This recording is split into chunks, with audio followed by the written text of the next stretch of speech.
benar. Ini kan jadi apa ya? Membuat anak-anak kita ini pas dewasanya mereka akan kebingungan gitu menjalani kehidupannya. Kok fasilitas atau orang-orang yang di sekeliling saya yang biasanya membantu saya, mereka ini pada kemana gitu? Dan saya harus apa gitu? Nah itu. Kalau sampai anak kita nggak bisa survive gitu ya, apakah kita tega gitu melihat anak-anak kita pas dewasanya mereka kelak, mereka menyusahkan banyak orang gitu. Saya mereka menjadi orang yang peminta-minta, apalagi tersingkir dari kehidupan. Benar. Ada teman saya ini, teman saya langsung, yang saya kaget gitu ya. Banyak temannya boleh ini. Benar, saya ini pergaulan saya luas. Ini teman saya kuliah, Bung, yang saya lihat waktu kita sama-sama kuliah ya. Ini anak ya ke kampusnya bawa mobil. Ya. Terus ya jajan tuh jarang lah di warteg gitu. Nah, saya lihat, oh ini orang punya duit nih gitu kan, bukan orang yang istilahnya kayak anak-anak umumnya gitu kan, pulang pergi naik bis gitu. Ya orang tuanya aja kerja di Unilever gitu kan. Berarti kan udah tahu sendiri lah ya, anak orang kaya gitu, orang anak punya gitu. Suatu saat ketika ya kita sudah ini ya berumur seperti saat ini, saya ketemu lagi dia di suatu mall di Jakarta. Nah pada saat itu dia menghampiri saya karena mungkin dia masih familiar dengan wajah saya ya, karena kata dia wajah saya tuh dari dulu kuliah sampai sekarang tuh nggak berubah. Dibayar berapa dia? Nggak dibayar tuh. Ini bukan sinetron gitu.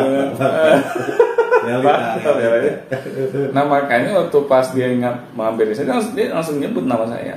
Sedangkan saya ngeliat wajahnya tuh rada-rada lupa gitu, karena perubahannya luar biasa. Teman saya ini laki-laki. Maksudnya perubahan wajahnya semakin kayak ini, kayak ya inilah orang tua gitu ya. Iya, wajahnya itu kayak tua banget gitu. Padahal umurnya seumuran saya gitu. Nah saya lihat dia ini kan ya basa-basi lah, ujung-ujungnya dia minta nomor telepon kan. Ya udah saya kasih. Saya nggak mungkin kan, siapa lu gitu kan, mau nagih utangnya gitu kan. Nah akhirnya udah saya kasih, tiba-tiba dia menghubungi saya, ceritalah pengen ketemuan kayak gitu kan. Ya udah, ujung-ujungnya mau minjem uang. Sama yang kayak yang tadi ya. Iya. Nah saya sih mikir ya nggak apa-apa lah, yang dia pinjam juga sedikit gitu kan, jumlahnya nggak nyampe 500.000 gitu kan. Waktu itu kalau nggak salah kisaran 50.000 atau 100 gitu. Ya udah saya kasih aja, dia bilang butuh gitu kan, buat ongkos lah, buat makan, ya udah saya kasih. Berapa hari kemudian, nggak nyampe 1 minggu, dia menghubungi saya lagi. Minjem. Tapi dia nggak ngajakin ketemuan, transfer aja deh. Ya udah saya kasih gitu ya. Saya dua kali. Karena alasannya dia waktu itu untuk anaknya katanya. Ya Allah. Ya udah saya nggak tega kan. Ya udah saya kasih aja, dan saya mikir juga nominalnya nggak begitu besar.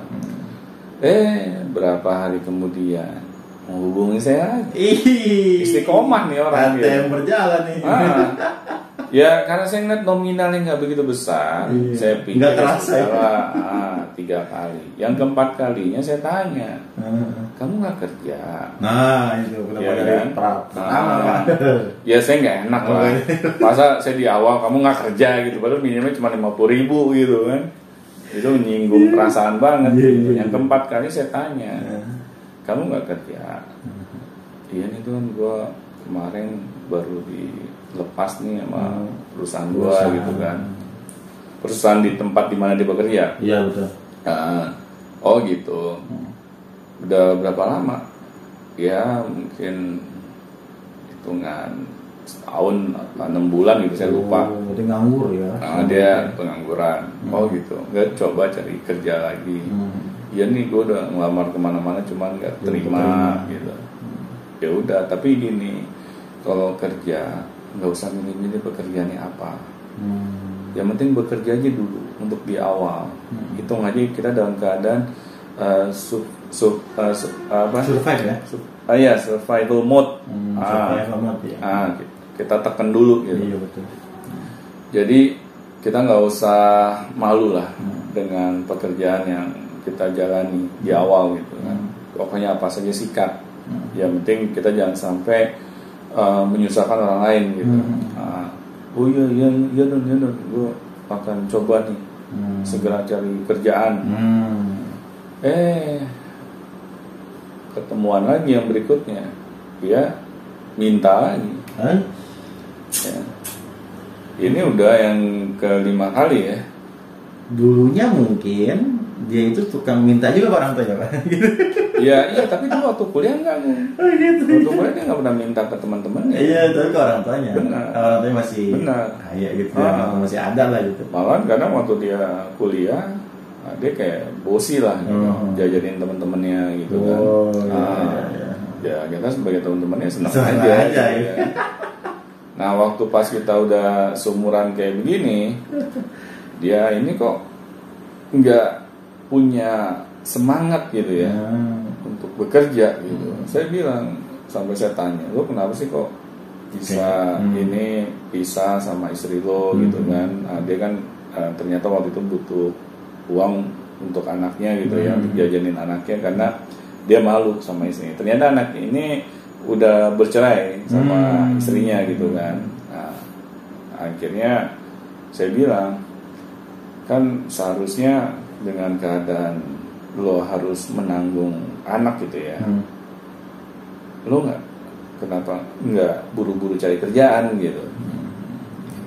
Biar apa? Biar lo tetap punya pride gitu di depan anak lo. Iya, nggak ada survive-nya nggak ada. Iya, oke lah, istri lo udah jadi mantan istri gitu. Oh, udah cerai. Udah cerai. Anaknya sekarang berarti. Yang tadi saya bilang udah bercerai dia. Iya. Nah, tapi yang saya lihat dia cuma iya doang di depan saya. Sampai saya ini loh, Bung, bukan saya nolong kasih uang aja ya. Saya sampai ini berusaha nyari kerjaan buat dia. Dia pernah bilang ke saya gitu, dan gue butuh ini uang ongkos lah buat keluar kota. Ini ada job gitu kan. Tapi nggak job gitu ya. Butuh berapa loh untuk ini kesana gitu kan? Butuh sekian don, nggak banyak juga sih, 200-300 ribu gitu. Ya udah, saya akhirnya kasih gitu. Pas dia ini ketemu saya lagi, aduh don, kayaknya gue gagal nih, gue nggak dapat pekerjaannya. Ya udah sekarang lo nggak usah ini lagi milih-milih pekerjaan. Oke deh lo, dia kan ngakunya ke saya seorang fotografer kan. Oh gitu.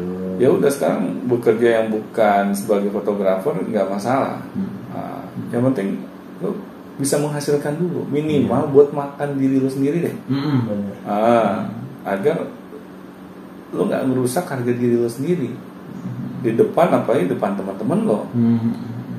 Nah di situ dia secara nggak sadar cerita ke saya gitu kan, bahwa dia sering nongkrong di mall untuk ketemu sama teman-teman namanya. Jadi dia menyempatkan diri gitu Pak. Bisa-bisa itu Pak, maksudnya? Iya, jadi kalau ada temannya yang dia kenal, teman zaman dia mungkin sekolah atau kuliah, dia samperin, dia minta bantuan. Gitu. Dia nggak sadar dia ngomong kayak gitu ke saya. Mungkin pas kita udah banyak ngobrol, dia keceplosan. Di situ saya kaget. Wah ini kacau nih. Iya, berarti bapak itu adalah salah satu korban gitu. Bisa jadi. Cuman saya merasa karena saya nggak tahu kan. Iya. Ya hitungannya sedekah gitu. Betul. Nah, tapi ya akhirnya pas saya tahu begitu, ya saya mulai hati-hati lah. Ya kan, saya nggak mau melakukan hal itu lagi gitu. Saya lebih baik nyumbang orang yang tepat gitu. Iya, udah dibantuin. Dia masih sehat gue masalahnya. Iya, masih muda juga masih seumuran saya, masih sehat fisiknya gitu kan, bukan orang lumpuh. Kalau orang lumpuh oke lah, saya mau bantu gitu, karena dia sudah kesulitan gitu ya untuk mencari uang gitu. Tapi ini masih sehat gitu. Mana dia mengagendakan itu lagi kan? Jadi kayak nongkrong di mall, mau ketemu teman-teman minta bantuan. Itu yang parah sih. Nah coba bayangkan kalau kita sampai salah ya dalam mendidikan anak kita. Apa kita pengen gitu anak-anak kita kelak nanti itu seperti teman saya itu, ya kan, memiliki mental peminta-minta gitu. Dia mengorbankan harga dirinya untuk uang yang nggak seberapa gitu. Pasti kan kalau kita runut ya kronologisnya, ada salah asuh dari orang tuanya, pasti. Gitu. Nggak mungkin tiba-tiba begitu kan? Karena dari zaman sekolahnya atau zaman kuliahnya sudah kayak ngebosi ya. Dia merasa uang itu seperti kayak nggak ada artinya. Bukan kita mengajarkan anak kita supaya pelit ya. Iya. Tetapi kita harus memberikan sesuatu yang hanya dia butuhkan saja gitu. Karena kita sadar anak kita ini belum bekerja, dia belum merasakan jerih payahnya mencari uang gitu. Kalau kita terus yang mensubsidi, ya kapan dia bisa menghargai nilai uang? Nah ini masalahnya gitu. Kalau kita sebagai orang tua itu hanya dikit-dikit uang gitu. Karena kaya kan? Karena kaya gitu. Tetapi kekayaan kita ini bisa menjadi musibah bagi anak-anak kita. Nah di sini pelajarannya.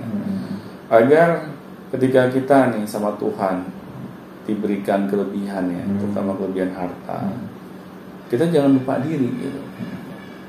Karena di balik harta yang dititipkan kepada kita ada tanggung jawab yang besar ya, yang harus kita tunaikan. Oke, terima kasih Pak Doni. Jadi ternyata kekayaan itu ada sebuah tanggung jawab ya Pak ya. Jangan sampai menjadi penyakit ya Pak ya. Jangan sampai jadi penyakit. Terima kasih Pak Doni atas sama-sama.